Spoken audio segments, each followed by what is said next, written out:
Friends, welcome back to my channel বাড়িরা আনাম। তো আজকে আবার একটা নতুন ভিডিও নিয়ে আপনাদের কাছে হাজির হলাম। এটা হলো ব্লগ ভিডিও।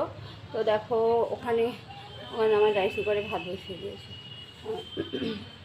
আর সোনামা কী করছে চলো সোনামাকে দেখাই। ও সবে ঘুম থেকে উঠলো। তো দেখতে থাকো আজকে সারাদিনের ভিডিও। গুড মর্নিং, সুন্দর করে বলো বলো। Hi friends, good morning. Good morning সোনা। এই নাও তোমার ব্রাশ, বন্ধুদেরকে দেখিয়ে দাও কিভাবে ব্রাশ করতে হয়। রাইট হ্যান্ড কোনটা? রাইট হ্যান্ড কোনটা? ওটা লেফট হ্যান্ড। ওকে, এটা রাইট হ্যান্ড। নাও ব্রাশটা কিভাবে করে দেখাও। জিপটা কেন? আগে ফার্স্ট দাঁতে টিথ। বাবা দেখো বন্ধুরা সোনামা কিভাবে ব্রাশ করছে। এখন সোনামার মুখ ধোয়া হয়ে গেছে, মুখটা সুন্দর করে মুছিয়ে দিই। দেখি দেখি দেখি দেখি দেখি এই দেখো মুখ ধুতে গিয়ে গেঞ্জিটা ভিজিয়ে দিয়েছে। দেখো চলো গেঞ্জিটাও চেঞ্জ করে দিই, তারপরে সোনামার ব্রেকফাস্ট নিয়ে দেখা হচ্ছে। সোনামার আব্বুজি সকালে খাচ্ছে ছাতু। ছাতুটা দেখাও। ব্যাস, সোনামা ওখানে বসে আছে খালি গায়ে, ও গেঞ্জি পরছে না। সোনামা তোমার হাতটা কি দেখাও।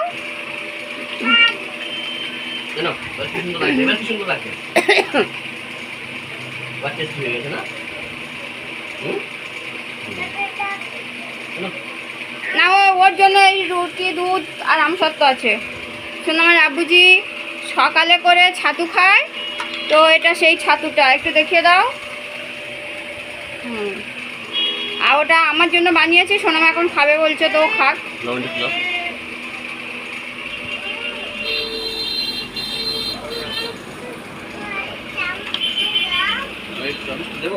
না এই চামচটা নাও। কেন নোংলা হবে? তোমাকে কিন্তু এটা খেতে হবে মাম্মাম।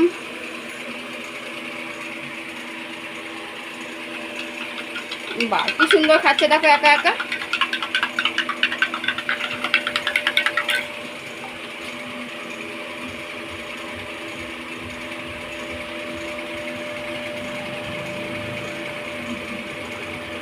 সোনামার আব্বুজি এটা খেয়ে অফিসে চলে যাবে। অফিসটা আমাদের বাড়ির সঙ্গে সংলগ্ন, তো অফিসে এখন গিয়ে কাজ করবে। তারপরে আমরা 9:30 10টার দিকে সকালের ব্রেকফাস্ট করব, তাই তো। আর আমি এখন সোনামাকে এটা খাওয়াবো, খাইয়ে ওকে এখন পড়াবো। সোনামা কবে স্কুলে ভর্তি আছে? ওর এখন স্কুলে কাউন্সিলিং আছে সম্ভবত 11 তারিখে। 11 তারিখে ওর স্কুলে কাউন্সিলিং আছে। মাম্মা হলো, এই দেখো সেই ছাতুটা এখনো খাচ্ছে। হয়েছে কি সোনা? না। আর এটা হলো ওর খাবার, রেডি করা হয়ে গেছে।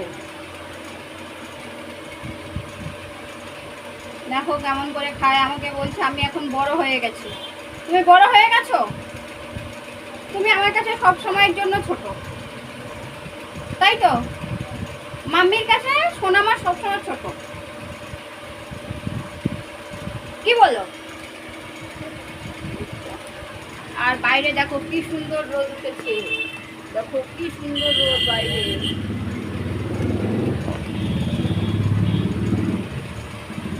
তো আমি এখানে বসেছি, ওকে এখন খাইয়ে পড়াবো।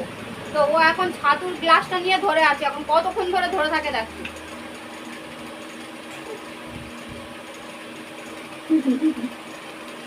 কত বড় দুষ্টু।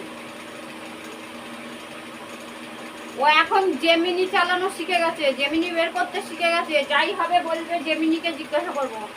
মামা ওটা কি বলো? জেমিনিকে কি জিজ্ঞাসা করেছো?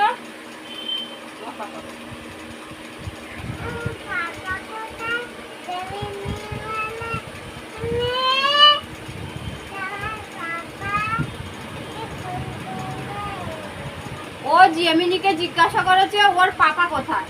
তো জেমিনি ওকে বলেছে তোমার পাপা কোথায় ফোন করে জেনে নাও, কারোর ব্যক্তিগত অবস্থান সম্পর্কে আমি বলতে পারি না। আর বলে জিজ্ঞাসা করেছে বাড়িরার বাড়ি কোথায়। কি বলেছে? বাড়িরার বাড়ি কোথায়? কলকাতায়। Digital slave. এখন এটা আমি একটু লেখাবো, দেখি ও কেমন লিখতে পারে। আর তুমি আমার কি বাচ্চা? ডিজিটাল বাচ্চা। আর আমি তোমার কি মাম্মি? আমি তোমার কি মাম্মি? Digital mummy. আর পিছনে ওয়ালটা দেখো, ওয়ালে ও নিজে পেন্টিং করে দিয়েছে। তো আমাদের আর 2-3 মাস পরে ঘরে পুট্টি করা হবে আর পেন্টিং করা হবে। তো কালার কি কালার দেবো আপনারা কমেন্ট করে আমাদের জানাবেন। ওকে, এখন সোনামা খাবে, টেস্টি খাবে। সোনামা যদি স্ট্রং হতে চাও, তো বন্ধুরা যদি স্ট্রং হতে চাও তাহলে সোনামার মতো টেস্টি খাবার খেয়ে নাও, তাই তো? তো চলো এখন ওকে খাইয়ে দিই, তারপরে দেখাবো।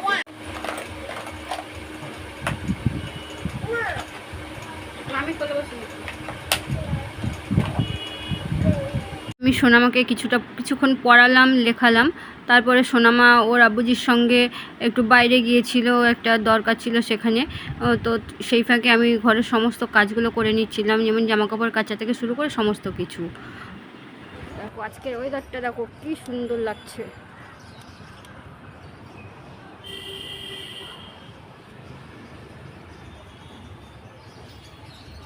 চারিদিকের ওয়েদারটা দেখো কত সুন্দর। জামাকাপড়গুলো শুকাতে দেবো, তাহলে নুনটা গোবর দিয়ে রেখে দিয়েছি। কারণ জামাকাপড়গুলো আছে কালকে তো ওগুলো শুকাতে দেবো।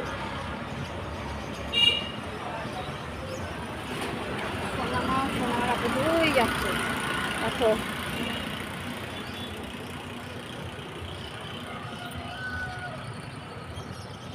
ওই চলে গেল সোনামার আবুজি।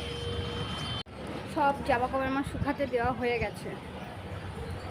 ওদিকে সোনামার ছোটো ছোটো পেন্টগুলো দিয়ে দিই, ওগুলোকে রাত্রে পরায়। আর ও তো এখন বেশি পানি ফেলে, তার জন্য বেশি ভিজে যায়। আর এদিকে সোনামার আব্বুজির জামাকাপড়গুলো দিয়েছি, প্যান্ট গেঞ্জি জামা। ওদিকে বেড কভার আছে। আর চলো এগুলো ছিল কালকেকার জামাকাপড়, এগুলো ভিজে ছিল।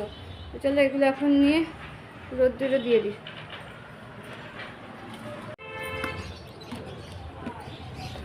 এখন আমার সমস্ত জামাকাপড় শুকানোতে দেওয়া হয়ে গেছে। তো চলো এখন নিচে যাওয়া যাক,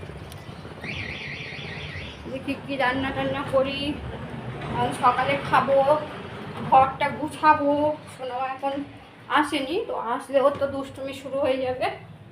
চলো ঘরটা গুছিয়ে নিই। ভাতটা এখনো হয়নি। এখন আমি ঘরটা গুছাতে এলাম। তো সোনামা অনেক দেরিতে ওঠে বলে আমরা তো অনেক ফার্স্ট মর্নিংয়ে উঠে যাই, তারপরে নামাজ পড়ি, তারপরে তো কাজটা সারি। কিন্তু সোনামা তো বাচ্চা মানুষ, অনেক দেরিতে ওঠে, তাই ও ওঠার পরে আমাকে বিছানাটা তুলতে হয়। আর যেহেতু রাত্রে এসি চলে, তাই আমাদের দরজা জানালা সমস্ত কিছু বন্ধ করা থাকে। আর জানালাও সারাদিন আমি খুলিও না, যেহেতু এসি চলবে তার জন্য। আর এখন কাঁথা বালিশ সমস্ত কিছু গুছিয়ে নেবো। বিছানাটা অগোছালো থাকলে আমার ভীষণই রাগ হয়। আর কম্বলটা আমি রাত্রে করে গায়ে দিই, যে এসি চলে ওই জন্য। তো যাই হোক, ইউটিউবে আসাটা আমার প্রফেশনাল ছিল না। আমি একটা শর্ট ভিডিও এমনি জাস্ট আপলোড দিয়েছিলাম, তো দেখলাম যে বেশ ভালোই ভিউজ আসছে। তারপর থেকে আমি এই ছোটো ছোটো ভিডিওগুলো বানিয়ে আপলোড দিতে দিতে দেখলাম ভিউজ সাবস্ক্রাইবার প্রচুর বাড়ছে। তারপর থেকে আমি এটা প্রফেশনাল হিসাবে নিয়েছিলাম। তো ছোটো থেকে আমারও মনে হতো যে আমি কিছু করতে চাই। তো এই ইউটিউবের মতো একটা প্ল্যাটফর্ম আছে, সেটা জেনে আমার নিজেরই খুব ভালো লাগছে। নিজের স্বপ্ন পূরণ হচ্ছে, নিজের কেরিয়ার দাঁড়াচ্ছে। তো আমার খুব স্বপ্ন যে আমি একদিন আমি বড় ইউটিউবার হব, এটা আমার স্বপ্ন। আর নেক্সট 1 বছরের মধ্যে আমি আমার টার্গেট পূরণ করতে চাই। যে অনেকে আছে, আমি দেখি অনেক বড় বড় ইউটিউবার যারা খুব বড় বড় ইভেন্টে যায়। তো আমার খুব ইচ্ছা যে আমি ওই বড় ইভেন্টে অ্যাটেন্ড করতে চাই। আমার একটা ইভেন্টে ডাক এসেছিলো, তো সেটা আহমেদাবাদে যাওয়ার জন্য, কিন্তু অনেকটা দূরে বলে আর সোনামা অনেকটা ছোটো বলে আমরা এই ইউটিউবের ওই যে ইভেন্টটা ওটা আমরা অ্যাটেন্ড করতে পারিনি বা আমরা যাইনি। তো যাই হোক, কলকাতাতেও ইভেন্ট হলে সেখানেও আমরা যাব। তো আমার খুব টার্গেট 1 বছরের মধ্যে আমি আমার স্বপ্নটাকে পূরণ করতে চাই। তো তার জন্য আমাকে যতটা পরিশ্রম করতে হয় আমি পরিশ্রম করবো, আমার 100% দিয়ে আমি পরিশ্রম করবো, কিন্তু আপনারা আমার সাথে থাকবেন। প্লিজ আপনারা আমাকে বেশি বেশি করে সাপোর্ট করুন আর আমার পাশে থাকুন, যাতে আমি আমার 1 বছরের মধ্যে আমার টার্গেটটা পূরণ করতে পারি। তো কথায় কথায় দেখুন আমার ঘরটাও গুছানো কমপ্লিট হয়ে গেল, পুরো ঘরটা গুছিয়ে নিলাম। আর বেড কভারে এগুলো সোনামা কালার করে, তার জন্য এইরকম। এই ঘরে পড়াচ্ছিলাম, বইগুলো তুলেছি, এখন ঘরটা গুছানো হয়নি, তো চলো এই ঘরটাও গুছিয়ে নিই। তো এই ঘরটাও গুছানো হয়ে গেল। চলো এবার রান্না করব। তো চলো দেখা যাক আজকে আমাদের কী রান্না করে।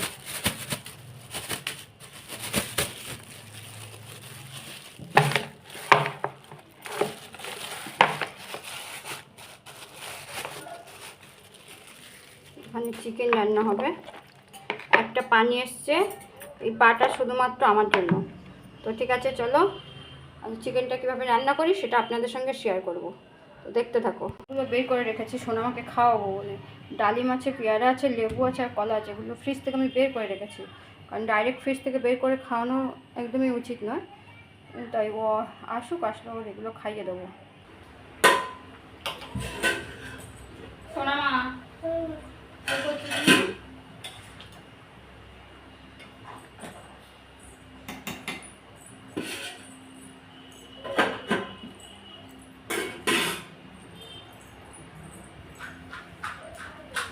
কি করছো? দেখো কি দুষ্টুমি করছে, দেখো এ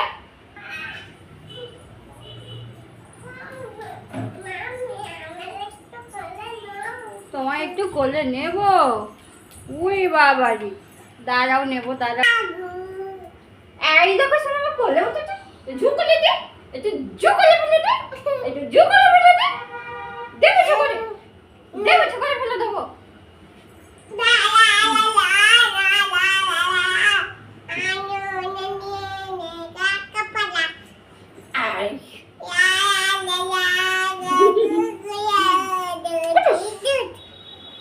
ঠিক আছে চলো, কোথায় যাবো? চলো সোফাটা কি করেছে ওকে দেখাই। আর ওর ফল খাওয়া হয়ে গেছে, দেখো আমি সব গুছিয়ে রেখে গিয়েছিলাম, আপনাদেরকে দেখালাম।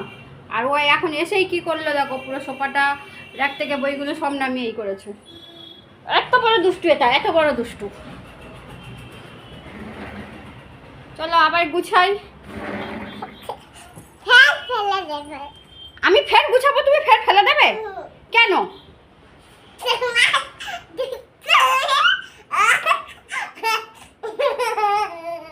দেখো কিরম হাসে, দেখো কিরম হাসে, দেখো দেখো কিরম হাসে।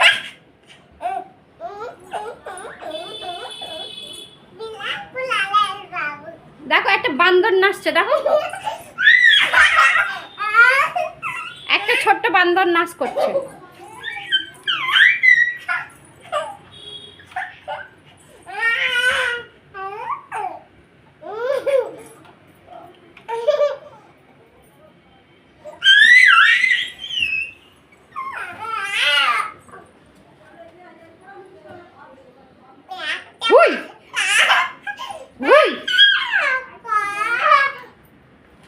এখন বিকাল, তো তারপরে আমি আর ক্যামেরা অন করতে পারিনি, কারণ ছোটো বাচ্চা নিয়ে সবসময় ক্যামেরা অন করা ভিডিও বানানোটা পসিবল হয় না, আপনারাও বোঝেন। তো যাই হোক দেখুন এখন বিকালে সোনামাকে নিয়ে একটু ঘুরতে যাচ্ছি, ওখানে কিছু শর্ট ভিডিও বানাবো আর ওই প্রাকৃতিক পরিবেশটা আপনাদের সঙ্গে শেয়ার করব। দারুণ পরিবেশ। আর আমরা এখন সোনামার আব্বুজিও যাচ্ছে আমাদের সঙ্গে করে নিয়ে, ও সবসময় চায়, সবসময় বিকালটা পুরো বিকালটা চায় সোনামাকে টাইম দিতে, সবসময় হয়ে ওঠে না, তো মাঝে মাঝে হয় যে সোনামাকে টাইম দিতে পারছি না, তখন আমি একা নিয়ে যাই বাইরে ঘুরতে, কারণ বিকালটা ওকে টাইমটা দিতে হয়, বাইরের পরিবেশের সঙ্গে ওকে অ্যাডজাস্ট করতে হয়। তো যাই হোক আজকের ভিডিওটা এই পর্যন্ত। আমার চ্যানেলটা যদি আপনাদের ভালো লেগে থাকে তো অবশ্যই আপনারা আমার চ্যানেলটাকে লাইক করবেন, শেয়ার করবেন, কমেন্টস করবেন আর অবশ্যই আমার পাশে থাকবেন আর আমার চ্যানেলটাকে সাবস্ক্রাইব করবেন। তো আমার ভিডিওটা দেখার জন্য অসংখ্য ধন্যবাদ, থ্যাংক ইউ।